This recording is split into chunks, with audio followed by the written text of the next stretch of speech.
Hello friends, नमस्ते, जय जगन्नाथ। आज आम घरे पियाज रसुण पड़ेनि। भाविली कौन करी बिना पियाज रसुण रे पिला माने खाई परिवे। जाउची फ्राइड राइस करदेवी। भात पानी बसईदेली, तादरे लुण पकईदेली, चाउल पकईदेली। तापर भातटी सिझिकी होईगला। मोर भातटी एति टाण रखी मु गालदेली, पूरा टाण रखिके तापाई परिवा नहीं गली। कैप्सिकम, बंधाकोबी, गाजर, फूलकोबी आउ काजू नहीं गली, कंचा काजू ताकू सब छोट छोट कटाकटी कर देकी नहीं गली। तापर कढ़ई गुटे बसैकी तेल देदेली, तादरे देदेली अदा आउ कंचा लंका। आपण मैंने जब पियाज खाऊे देदेवे। तापर परिवाटी को लुण पकईदेली, आउ गोलमरच गुंड पकईदेली, सोया सॉस टिके पकईदेली।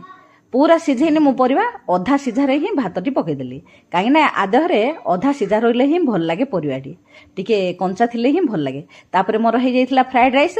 ए जो फ्राइड राइस टी किछि न लगे मध्य खाली खाई परिवा। वीडियोटी जदि भल लागिबो चैनल को सब्सक्राइब करिवे। रखुची, जय जगन्नाथ।